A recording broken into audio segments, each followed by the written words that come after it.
திருநெல்வேலியில கிருஷ்ணாபுரத்துல 1250 சதுரடியில் கட்டப்பட்ட ஒரு ஈகோ ஃப்ரெண்ட்லி வீட்டை தான் இப்போ நம்ம பார்க்க போறோம். இந்த வீடு எனக்கு உண்மையாவே ஒரு ஆச்சரியத்தை கொடுத்துச்சு. அது வாங்க நம்ம ஒன்னொன்னா பார்க்கலாம். ஃபர்ஸ்ட் வீட்டுக்குள்ள என்டர் ஆகும்போது பார்த்தீங்கன்னா என்ட்ரன்ஸ்லேயே உட்கார்றதுக்கு சின்ன சிட் அவுட் மாதிரி வச்சிருக்காங்க. ஸோ அது கூட படிப்புறா வச்சிருக்காங்க. இந்த படிப்புறா அப்படிங்கிறது பார்த்தீங்கன்னா கேரளாவோட ட்ரெடிஷ்னல் ஆர்கிடெக்சரில் உள்ளது. இந்த வீடு கேரளா ட்ரெடிஷ்னல் ஆர்கிடெக்சர் முறையில் கட்டிருக்காங்களான்னு கேட்டால் கிடையாது. இந்த வீடு ஒரு கம்ப்ளீட் பிளெண்ட் அப்படின்னு சொல்லலாம். வேறு என்னெல்லாம் பிளெண்ட் பண்ணியிருக்காங்கிறத ஒன்றா பார்க்கலாம். ஸோ உள்ளே என்ட்ரானோன்னு பார்த்தீங்கன்னா சுற்றி கார்டனிங் பண்ணியிருக்காங்க. ஸோ அந்த வீட்டை சுற்றி பார்த்தீங்கன்னா இடம் விட்டு கார்டன் பண்ணியிருக்காங்க. ஸோ அதுக்கப்புறம் அந்த வீட்டுக்குள்ளே போகிறதுக்கும் பார்த்தீங்கன்னா கோயில் அமைப்பில் படி அமைச்சிருக்காங்க. அதே நேரத்தில் ரெண்டு பக்கத்துலையும் பார்த்தீங்கன்னா திண்ணை அமைப்பு இருக்குது. இந்த திண்ணை அமைப்பு பொறுத்த வரைக்கும் இந்த டிசைன் அப்படிங்கிறது இதுவுமே கேரளா ஆர்கிடெக்சரில் உள்ளது தான். ஒரு பிரம்மாண்டமான செட்டிநாடு கதவு. அதோட ஹைட்டு பாருங்களேன். இந்த செட்டிநாடு கதவு அப்படிங்கும்போது கூட பார்த்தீங்கன்னா ஹைட்டு சின்னதாகவும் உண்டு, பெருசாகவும் உண்டு. அதில் இது ராஜ கதவு அப்படின்னு சொல்லுவாங்க. ஸோ அதுதான் பயன்படுத்தியிருக்காங்க. முற்றம், இந்த வீட்டோட நடுமுற்றம்னு சொல்லலாம். இன்னும் சொல்லப்போனால் அந்த வீட்டோட கனெக்டிங் ஸ்பேஸ் அப்படிங்கிறது இந்த முற்றம் தான். இந்த முற்றம்ல இருந்து நம்ம மற்ற அறைகளை நம்ம பிரிச்சுக்கலாம். மற்ற அறைகளுக்கு கனெக்டிங் ஸ்பேஸ் அப்படிங்கிறது இந்த முற்றம்னு சொல்லலாம். ஸோ முதல்ல ஹால் பார்க்கலாம். இது எக்ஸாக்டாக ஹால் கிடையாது, இது சன்கன் லிவிங் ரூம் அப்படின்னு சொல்லுவாங்க. ஸோ இந்த சன்கன் லிவிங் ரூம் பொறுத்த வரைக்கும் அதை சுற்றி செக்கர்ட் பேட்டர்ன் ஆத்தங்குடி டைல்ஸ் போட்டிருக்காங்க. அதில் உட்கார்ற ஏரியா பார்த்தீங்க அப்படின்னா தர ஓடு போட்டிருக்காங்க, அதாவது டெரகோட்டா டைல்ஸ் போட்டிருக்காங்க.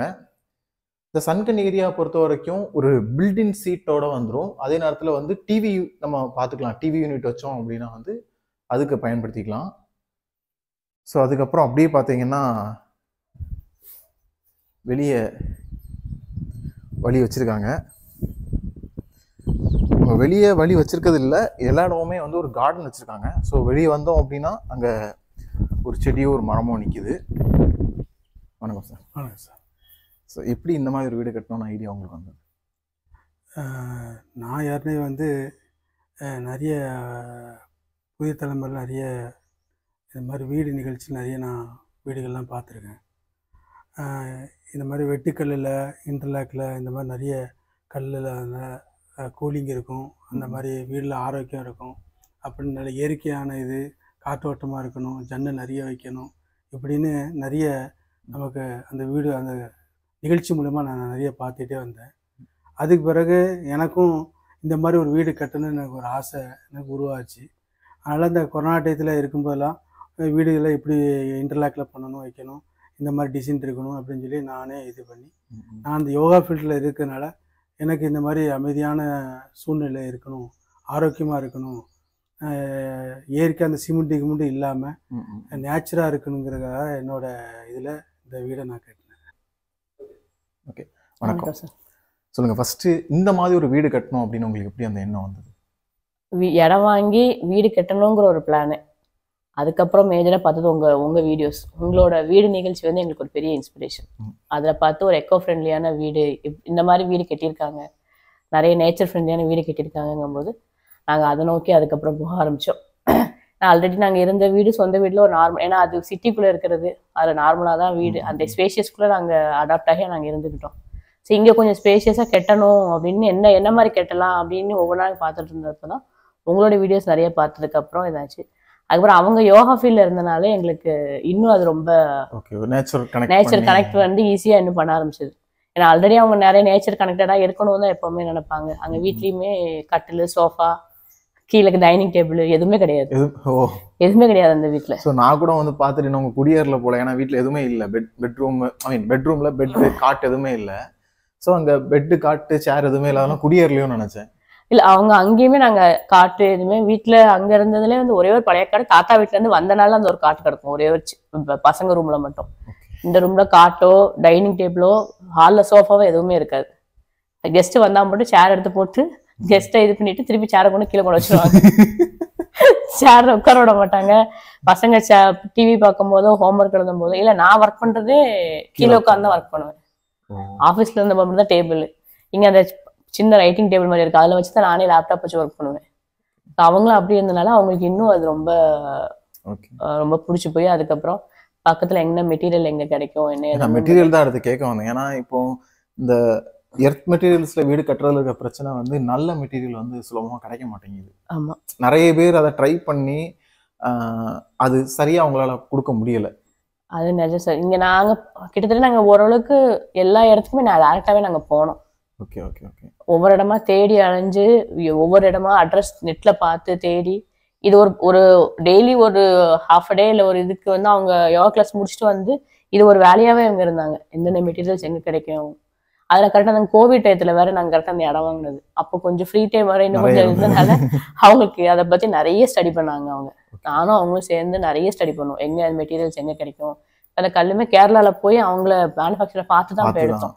ஸோ இந்த மேடம் சொன்னதுல இருக்க ஒரு முக்கியமான ஒரு டேக்அவே நமக்கு என்ன அப்படின்னா, ஸோ இந்த மாதிரி வித்தியாசமா வீடு கட்டுறவங்க அப்படி கண்ணை மூடிட்டு நம்ம செங்கல் வாங்குற மாதிரியோ இல்லை சிமெண்ட் வாங்குற மாதிரியோ இந்த மெட்டீரியல்ஸை வாங்கக்கூடாது. டைரெக்டாக போய் பார்த்து டெஸ்ட் பண்ணி வாங்கணும். அதுலேயும் இந்த இன்டர்லாக் கல்லெல்லாம் சூஸ் பண்ணுறோன்னா அதோட எட்ஜஸ் உடஞ்சிருக்கா அப்படிங்கிறத கண்டிப்பாக பார்த்து வாங்கணும். ஏன்னா அது உடஞ்சிருந்துச்சு அப்படின்னா அந்த கல் வந்து ஸ்ட்ரென்த்தில் கொஞ்சம் இஷ்யூ இருக்குன்னு அர்த்தம். செட்டிநாடு தூண்கள் தான் மறுபயன்பாடு செய்யப்பட்ட தூண்கள் பயன்படுத்தியிருக்காங்க. அதுக்கப்புறம் சுற்றி சீட்டிங் பொறுத்த வரைக்கும் black jet galaxy type granite வந்து போட்டிருக்காங்க. இந்த வீட்டோட கிச்சன் ஒரு காம்பேக்டான கிச்சன் சொல்லலாம். எல் ஷேப் கிச்சன் வச்சுருக்காங்க. ஆனால் கிச்சனில் பார்த்தீங்கன்னா தரைத்தளமாக அவங்க தரை ஓடு போட்டிருக்காங்க. ஏன்னா நம்ம ஆத்தங்குடி டைல்ஸ் அப்படிங்கிறது வந்து கிச்சனுக்கு அந்தளவு பொருத்தமானதாக இருக்காது. ஸோ இந்த வீட்டோட டிசைன் பொறுத்த வரைக்கும் வந்து நமக்கு ஸ்கொயர் ஃபீட் வந்து கம்மி. ஆக்சுவலி இப்போ 1250 ஸ்கொயர் ஃபீட்டுங்கும்போது அது கொஞ்சம் கம்மியான ஸ்கொயர் ஃபீட் தான். இல்லை நார்மலாக நல்ல ஸ்கொயர் ஃபீட் தான். பட் முற்றம் வச்சு கட்டுறது கம்மியான ஸ்கொயர் ஃபீட்னு பொதுவாக சொல்லுவாங்க. பட் அதை எப்படி நீங்கள் ஓவர் கம் பண்ணீங்க? ஏன்னா இப்போ நீங்கள் முற்றமும் வச்சுருக்கீங்க, ஆனால் வீடு சின்ன வீடு மாதிரியும் தெரில. அது வந்து இந்த மாதிரி முற்றம் உள்ள வீடுக்கு வந்து இது காணாது. ஆக்சுவலாக ஒரு 10 சென்ட் 15 சென்ட் இருக்கணும். ஏன்னா வந்து இது வந்து முற்றம் உள்ளதுன்னா காரைக்குடி இந்த மாதிரி இடத்துலலாம் பார்த்தீங்கன்னா இந்த முத்தம் இருக்கும். ஆனால் சுற்றி எந்த பக்கம் ஆப்போசிட்டில் 2 சைட்லையுமே 10 ரூம் இருக்கும். அது ரூம் கிடையாது, ட்ரிக்கலாக இருக்கும். ஆமாம் ஆமாம். அது ஆக்சுவலாக பார்த்தீங்கன்னா அது ரூம் கிடையாது. ஒவ்வொரு ஃபேமிலிக்கும் ஒரு வீடு அது. ஆமாம் ஆமாம். அந்த மாதிரி தான் அவங்க அதை அமைப்பாக கட்டியிருப்பாங்க. அப்படி தான் அந்த காரைக்குடியில் கூட்டு குடும்பமாக வாழ்ந்த இது நமக்கு வந்து அந்த மாதிரிலாம் நம்ம பண்ண முடியாது. ஏன்னா நான் ஒரு சாதாரண மிடில் கிளாஸில் வளர்ந்தேன். நான் யோகா கிளாஸ் தான் எடுத்துகிட்ருக்கேன். அதனால் எனக்கு உள்ளது ஒரு 5.5 சென்ட் இது வந்து வாங்கினதுனால நான் அதுக்குள்ளே இந்த கான்செப்டை நான் கொண்டு வரணும்னு ஒரு எய்மு. அதாவது வந்து புதுசாக வீடு கட்டுறவங்க இதை ட்ரை பண்ணுவாங்களான்னு எனக்கு கஷ்டம் தான். ஏன்னா நான் விட்டுருக்க இந்த முத்தத்துக்கு ஒரு 2 பெட்ரூம் போட்டுருவாங்க. ஆனால் நமக்கு அப்படி ஒன்றும் இல்லை. எனக்கு இந்த கான்செப்டோட வீடு வேணும். ஆல்ரெடி எனக்கு இந்த மாதிரி சூழ்நிலையில் ஒரு வீடு எல்லா இடத்துலையும் பார்த்துருக்கோம். நம்ம இந்த காரைக்குடி மாதிரி நம்மளும் இந்த இடத்துல ஒரு வீடை கட்டணும் அப்படிங்கிற ஒரு ஆசையில் இதை கட்டியிருக்கேன். ஆனால் நீ சொன்ன மாதிரி ஸ்கொயர் ஃபீட் வந்து குறை தான், எனக்கு இது காணாது. ஏன்னா சுற்றி வரணும் வைக்கணும்னா இன்னும் கொஞ்சம் நல்லா இருந்தால் நல்லா வித்தாக இருக்கும். ஆனால் இதுவே வந்து தெரியல நான் சொல்கிறேன். ஆமாம், இதுவே வந்து உங்களுக்கு ரொம்ப சின்ன வீடு மாதிரிலாம் தெரில. அது அழகாக அந்த ஸ்பேஸ்லாம் கரெக்டாக தான் இருக்குது. இதில் பார்த்தீங்கன்னா உங்களுக்கு வந்து இந்த கிழக்கு இதில் பார்க்கும்போது உங்களுக்கு வந்து 60 அடி நீளம் இருக்கிறதுனால உங்களுக்கு வந்து ஃப்ரண்ட் வியூ பார்க்கும்போது பார்க்க ஒரு பெரிய பிரம்மாண்டமான வீடு கிராண்டாக தெரியும். அதுதான் இந்த வீட்டோட அமைப்பே. அது இது முதல்ல டிசைன் பண்ணும்போது சின்னதாக ஒன்று ஸ்டார்ட் பண்ணாங்க. இதை நான் வந்து இந்த கல் தூணு இந்த மாதிரிலாம் ஸ்டெப்லாம் கொண்டு வந்து மேலே இந்த சைடு ஓடு கொண்டு வரணும். 3 அமைப்பாக வந்து சிட் அவுட்டை நான் வச்சுருக்கேன். அதில் பார்த்தாலே உங்களுக்கு தெரியும். கேரளா மாடலில் ஒரு சிட் அவுட் மாதிரி அது ஒரு அமைச்சிருக்கேன். நம்மளோட மாடல் ஒன்று. ஆமாம், நம்ம சாதாரண திண்ணையில் உட்காந்து தாயக்கட்டெல்லாம் விளாடுவாங்களா அந்த மாதிரி 2 சைடு வச்சுருக்கேன். திவான்பாங்க அந்த காலத்தில், அதுமாரி 2 திவான் மாதிரி வச்சு 2 பக்கம் ஆமாம் வச்சுருக்கேன். இதெல்லாம் வந்து என்னென்னா நாளைக்கு ஒரு ஏஜாக அந்த காலத்தில் ரிட்டையர்டான காலத்தில் அந்த மாதிரி ஏஜ் காலத்தில் நல்லா வெளியே உட்காந்து காத்தோட்டமாக யாராக இருந்தாலும் ஃப்ரீயாக உட்காந்து பேச வைக்க இருக்காதுங்க. இந்த ஃப்ரெண்டோட அமைப்பு அப்படி அமைச்சிட்டேன் நான். அது இந்த முற்றம் ஏரியாவோட ரூஃபிங் பொறுத்த வரைக்கும் டபுள் டைல் ரூஃபிங் வந்து போட்டிருக்காங்க. மற்றபடி இந்த வீட்டிலோட மற்ற ரூஃபிங் எல்லாமே பார்த்தீங்கன்னா வந்து ஆர்சிசி ரூஃபிங் தான். சீலிங் அதாவது உள்கூரை பொறுத்த வரைக்கும் ஃபில்லர் ஸ்லாப் சீலிங் தான் வந்து அவங்க பயன்படுத்தியிருக்காங்க. அதுவும் பெட்ரூமில் பார்த்தீங்கன்னா போரோத்தம் பிக்ஸ் வந்து அந்த ஃபில்லிங் மெட்டீரியலாக பயன்படுத்தியிருக்காங்க. மற்ற இடங்கள்ல பார்த்தீங்கன்னா பானை பயன்படுத்தியிருக்காங்க. ஸோ இந்த ஃபில்லர் ஸ்லாப் சீலிங் அப்படிங்கிறது கம்பி பயன்பாட்டையும் சிமெண்ட் பயன்பாட்டையும் பார்த்தீங்கன்னா 30% வரைக்கும் குறைக்கும் அப்படின்னு வந்து சொல்லுவாங்க. ஸோ ஒரு பட்ஜெட் ஃப்ரெண்ட்லி கன்ஸ்ட்ரக்ஷனில் இந்த ஃபில்லர் ஸ்லாப் சீலிங் வந்து கண்டிப்பாக இருக்குது. ஸோ இந்த வீட்லேயும் ஃபில்லர் ஸ்லாப் சீலிங் வந்து பயன்படுத்தியிருக்காங்க. ஸோ நீங்கள் அந்த மெட்டீரியல்ஸ் அப்படிங்கிறது ஒன்ஸ் பார்த்து வாங்கிட்டீங்க, ஓகே. அது மெட்டீரியல்ஸ் பிரச்சனை. ரெண்டாவது பிரச்சனை லேபர்ஸ். அதை எப்படி சரி பண்ணீங்க? அதுதான் பெரிய பெரிய அடுத்த சேலஞ்ச் எங்களுக்கு. ஓகே. ஏன்னா எங்க பக்கத்துல தென்காசியில மேனுஃபேக்சரிங் பண்றாங்க இதே மாதிரி. ஆனா அவங்ககிட்ட பண்றவங்களுக்கு அவங்க சிமெண்ட் பண்றாங்க இதே மாதிரி இன்டர்லாக்ல. Okay okay. பட் அவங்களுக்கு அது அவங்களால மட்லாக்குனாலே அவங்களுக்கு என்னன்னே புரியல, அது எப்படி ஃபில் பண்ணும் வைக்கணுங்கிறது. ஏன்னா மட் இன்டர்லாக்ல என்ன இஷ்யூ அப்படின்னா, அது கரெக்டான ப்ரொபோர்ஷன்ல ஒவ்வொரு மண்ணுக்கு ஏற்ற மாதிரி ப்ரொபோர்ஷன் மாறும். அதுக்கப்புறம் கொஞ்சம் மிஸ் ஆனாலுமே ஏர் கிராக் வந்துருது, கல் இதாயிடுது. திருப்பி அதுக்கப்புறம் இங்க ஒவ்வொருத்தட்டையா விசாரிச்சு கிட்டத்தட்ட இருக்கிற லோக்கல் இன்ஜினியர்ஸ் எல்லாத்தையும் பேசி அவங்களுமா ஒரு டீமை பிடிச்சி அப்புறம் அந்த டீமை உள்ள கொண்டு வந்தோம் நாங்க. லேபர்ஸ் தான் எங்களுக்கு பெரிய சேலஞ்சிங்கான அடுத்த டாஸ்கா இருந்தது. ஒவ்வொரு இதுக்கும் ஒவ்வொரு லேபர் நமக்கு என்ன மிக்சட் ஆஃப் ஒர்க் நமக்கு. ஏன்னா ஆர்சிசி அது பண்ணதுக்கு, ஃபில்லர் ஸ்லாப் பண்றதுக்கு எல்லாத்துக்குமே ஒவ்வொருத்தங்களுக்கு லோக்கல் இன்ஜினியர்ஸ் ஒவ்வொருத்தருமே விசாரிச்சேன். ஆல்ரெடி ஒர்க் பண்றவங்க யாருக்குன்னு எழுதி யார் ப்ராஜெக்ட் பண்ணிட்டு இருக்காங்க. ஏன்னா டிசைனிங் இது எல்லாமே அவங்க தான் பண்ணாங்க. என் ஹஸ்பண்டோட கம்ப்ளீட் அவரோட டிசைனிங் தான். ஃபர்ஸ்ட் ஒரு பேசிக்கா பிளான் போட்டது மட்டும் தான் நாங்கள் வெளியே இருந்து வாங்கி போட்டோம். மற்றபடி ஃபுல்லா அவங்க தான் இருந்து 2 to 2.5 years ஃபுல்லா சைட்ல மார்னிங்ல இருந்து ஈவினிங் வரைக்கும் அவங்க தான் இருந்தேன்னு. லேபர்ஸ் உள்ள இங்கே தங்க வச்சிட்டோம். பின்னாடி ஷெட்டு போட்டு அவங்கள எல்லாருமே டெய்லி தங்க வச்சு தான் வேலை வாங்கணும். இந்த வீட்டோட கட்டுமானத்துக்கு 2 வகையான கற்கள் பயன்படுத்தியிருக்காங்க. அதில் பார்த்தீங்கன்னா கம்ப்ரஸ் ஸ்டெபிலைட்ஸ் எர்த் பிளாக்ஸ், அதாவது இது களிமண்ணால் செய்யப்பட்டது தான். ஸோ அதையே கம்ப்ரஸ் பண்ணி ஒரு பிரிக் மாதிரி பண்ணியிருப்பாங்க. ரெண்டாவது டைப் பார்த்தீங்கன்னா மட் இன்டர்லாக் பிரிக்ஸ். இந்த மட் இன்டர்லாக் பிரிக்ஸ் பொறுத்த வரைக்கும் வெளியே இருக்க டெம்பரேச்சரை உள்ள நல்லாவே கம்மி பண்ணும்.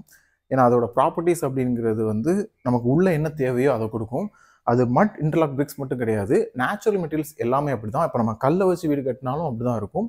வேறு என்ன நேச்சுரல் மெட்டீரியல் யூஸ் பண்ணாலுமே வெளியே இருக்கிற டெம்பரேச்சருக்கு உள்ளே நமக்கு என்ன தேவையோ, ஃபார் எக்ஸாம்பிள் வெளியே ரொம்ப ஹீட்டாக இருந்ததுன்னா உள்ளே அதை நமக்கு கொஞ்சம் சில் பண்ணி கொடுக்கும்.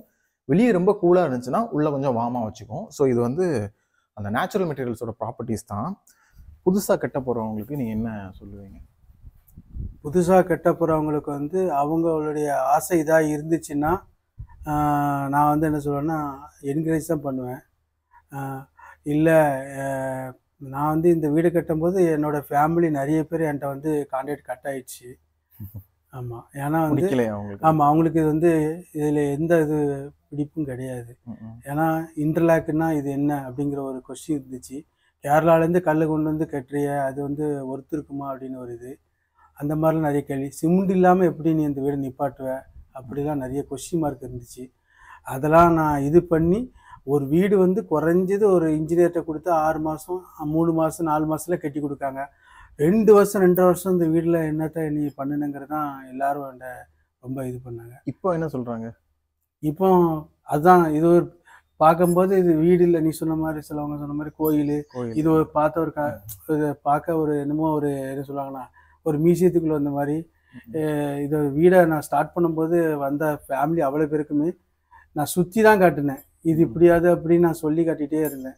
அதனால் இது வீடு இப்போ பார்க்கும்போது எல்லாரும் பிரம்மாண்டமாக இருக்குது, இதை பார்க்க இதாக இருக்குதுன்னு சொல்லி நம்மளை என்ன சொல்லுவாங்களா என்கரேஜ் பண்ணுறேன். இது எப்படி உனக்கு இதெல்லாம் தோணுச்சு? சின்ன சின்ன மைனூட்டு தான். இந்த ராஜநிலையை நான் கொண்டு வரப்பட்ட பாடு எனக்கு தான் தெரியும்.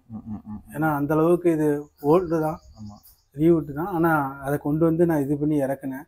இது கிரெயின் மூலமாக தான் இந்த நிலையை வச்சேன். எல்லாரும் புருஷன் பொண்டாட்டி மாமா அத்தை அப்பா அம்மா சேர்ந்து தான் நிலையை வைப்பாங்க. ஆனால் இது வச்சது கிட்டத்தட்ட ஒரு கிரெயினும் ஒரு 40 கையாட்கள் சேர்த்து அந்த கிரெயினை தூக்கி இதை தூக்கி வச்சாங்க. அந்த அளவுக்கு இது. எவ்வளோ ரூபாயில் கட்டி முடிக்கலான்னு கட்ட ஆரம்பிச்சிங்க? எவ்வளோ ரூபா ஆச்சு? நான் எஸ்டிமேட் போடுறது ஒரு 40-45 ஓரளவுக்கு எப்படியும் கட்டிடலாம். ஏன்னா பூச்சி கிடையாது, இது கிடையாது, வேலை ஈஸியாக முடிஞ்சிடும். 6 மாதம் 7 மாதம். ஏன்னா ஃப்ளோரிங்கும் சிங்கிள் ஃப்ளோரிங் தான் முடிஞ்சும்னு நினச்சேன். அது எனக்கு 2 வருஷத்துக்கு மேலே இழுத்துருச்சு. நடுவில் கொஞ்சம் பிரேக்கேஜ், மழை வெள்ளம் வந்தது. லேபர்ஸ் நமக்கு வரனால போனால் திருப்பி அவங்கள ரிட்டர்ன் அவங்களை வர வைக்கிறதே எங்களுக்கு ஒரு பெரிய இது. ஒரு இன்ஜினியர்கிட்ட ஹோலாக கான்ட்ராக்ட் மாதிரி கொடுத்துட்டோன்னா அவங்க பொறுப்புன்னு விட்டுறது இல்லை. இது நம்மளே ஒவ்வொருத்தங்களையும் கூப்பிட்டாலும் எங்களுக்கு அதுவே எங்களுக்கு டைம் எடுத்துக்கிச்சு. ஒரு 45ல் முடிச்சிடலான்னு ஆரம்பிச்சாங்க. எவ்வளோ ஆச்சு? எனக்கு இதுவே ஒரு 75 கிட்ட ஆயிடுச்சு. எக்ஸ்ட்ரா 30 லட்ச ரூபா ஆயிடுச்சு. அதனால இருக்கிற எல்லா லோனும் போட்டு எல்லாம் பண்ணி எல்லாம் இது பண்ணியாச்சு. இப்படி புதுசாக வீடு கட்டுறவங்களுக்கு அதில் இன்வால்மெண்ட் நல்லா இருக்கணும். இது வீடுன்னு ஒரு கனவு, நான் புதுசாக ஒரு வீடு கட்ட போகிறேன், எனக்கு வீடே இல்லை அப்படின்னா இந்த கான்செப்டுக்குள்ளே வரக்கூடாதுன்னு தான் நான் சொல்லுவேன். ஓகே. ஆமாம், யாருன்னா எனக்கு வீடு இருக்குது, நான் இந்த மாதிரி கான்செப்டில் வீடு கட்டணும்னு நினைக்கிறேன்னா ஓகே, அதுக்கு நான் என்னன்னாலும் சரி அவங்களுக்கு ஆதரவு நான் கொடுப்பேன். ஏன்னா சின்ன சின்ன கம்ப்ளைண்ட்லாம் இருக்கும், அதெல்லாம் வந்து நம்ம அதை நேர் பண்ணிக்கிட்டே வரணும். ஆமாம், அதுமாரி பட்ஜெட்டும் வந்து இவ்வளோதாங்கிறது வந்து சாதாரண நார்மல் வீட்டுக்கு நம்ம சொல்லிடலாம், இந்த வீட்டுக்கு நம்ம நார்மலாக சொல்லவே முடியாது. ஸோ இந்த வீடு பொறுத்த வரைக்கும் இந்த வீட்டோட கட்டுமான பொருட்களில் 90% பொருட்கள் பார்த்தீங்க அப்படின்னா வந்து நேச்சுரல் மெட்டீரியல்ஸ் தான். அது போக தேவை இருக்க இடத்துல தான் மற்ற பொருட்களை வந்து பயன்படுத்தியிருக்காங்க. ஸோ இந்த வீட்டோட பில்டப் ஏரியா 1250, ஆன செலவு 40 லட்சம் ரூபா. ஆக்சுவலாக ஈகோ ஃப்ரெண்ட்லி கன்ஸ்ட்ரக்ஷன் வந்து பட்ஜெட் கன்ஸ்ட்ரக்ஷன் கிடையாது. ஆமாம். ரெண்டாவது, பட்ஜெட்டில் பண்ண முடியுமானா பண்ண முடியும், பட் ரொம்ப லிமிட்டட் சோர்சஸ் தான் நம்ம சோர்ஸ் பண்ணணும். ஆமாம், ஆக்சுவலி ஏன்னா ஈவன் நமக்கு ஆத்தங்குடியே வந்து நமக்கு பட்ஜெட் ஃப்ரெண்ட்லி கிடையாது. ஆமா, இது எனக்கு ஆத்தங்குடியில போய் பாக்குறது டைல்ஸோட ரேட்டு பார்த்தா கம்மியா, எனக்கு அங்க டிரான்ஸ்போர்ட் எனக்கு ஒரு பெரிய, ஆக்சுவலி இந்த கன்ஸ்ட்ரக்ஷன்ல டிரான்ஸ்போர்ட் அப்படிங்கிறது தான் ஒரு மிகப்பெரிய சேலஞ்ச். ஆக்சுவலா அது நிறைய பேர் பட்ஜெட்ல அதை மென்ஷன் பண்ண மாட்டேங்கிறாங்க. அவங்க வந்து காஸ்ட் ஆஃப் இதை சொல்றாங்க, மெட்டீரியல் சொல்றாங்க. இப்போ நானுமே கிளப் பண்ணி கொண்டு வந்தோம். இப்போ காரைக்குடியில் நிலம் எடுக்கும் போது ஆத்தங்குடி கல், இப்போ எனக்கு ஆத்தங்குடி கல்லாம் கொஞ்சம் டிலே ஆனதில்ல, கொஞ்சம் இதானது, எனக்கு அது ஒரு இது. ஆத்தங்குடி கல் எனக்கு டிரான்ஸ்போர்ட்டோட வரும்போது அதை கொஞ்சம் ஃபர்ஸ்டே ப்ரொக்யூர் பண்ணி வைக்கிற மாதிரி ஆயிடுச்சு. அது கொஞ்ச நேரம் அப்படியே அந்த ஒர்க் ஸ்லோனால அது அப்படியே ஸ்டாப் ஆயிடுச்சு. இப்போ இந்த ஆத்தங்குடி கல்லுக்கே நாங்கள் அந்த டைல்ஸ் போடுறவரை எங்கள் லோக்கல் ஆளை பிடிக்கிறதுக்குள்ள எங்களுக்கு இது என்ன கல்லுன்னு கேட்டார். வந்தோடனே எங்க டைல்ஸ் போடுறவர் பார்த்துட்டு இது என்ன கல்லு அப்படின்னாரு. அப்புறம் அவர்கிட்ட எக்ஸ்பிளைன் பண்ணி இது இப்படிதான் போடணும். நீங்க சொல்ற சினாரியோ வந்து இந்த ஃப்ரெண்ட்ஸ் படத்துல வடிவேலு கூட்டு ஒருத்தனுக்கு வேலை கொடுப்பா, நீங்க வா இதோட கல்லு வரல. இப்ப அவரு எங்களுக்கு டைல்ஸ் படி இப்ப எங்க கல்லு கேட்டாலும் நான் போட்டுருவேன் அப்படிங்கிறது. ஆத்தங்குடி கல் எந்த டைல்ஸ் இதெல்லாம் உங்களை வச்சு நான் எல்லாமே ப்ராக்டிஸ் பண்ணிட்டேன், என்னனாலும் நான் போட்டுக்கிறேன், படிச்சுட்டு நான் போட்டுக்கிறேன் அப்படிங்கிறாரு. அந்த மாதிரி வந்து நிறைய பேர் கத்துக்கிட்டாங்க. ஆக்சுவலா இந்த வீடியோ உங்களுக்கு பிடிச்சிருந்தா லைக் பண்ணுங்க, கமெண்ட் பண்ணுங்க, ஷேர் பண்ணுங்க. என்னோட பேஜுக்கு ஒரு சப்ஸ்கிரைப் பண்ணி வச்சுக்கோங்க. இந்த மாதிரி நிறைய வீடியோ உங்களுக்கு காத்துட்டு இருக்கு. என்ன இன்ஸ்டாகிராமையும் ஃபாலோ பண்ணி வச்சுக்கோங்க. நிறைய வீடு பத்தின அப்டேட்ஸ் அங்கேயும் நான் போடுறேன். ஓகே, நெக்ஸ்ட் வீக் பார்க்கலாம். Take care and by.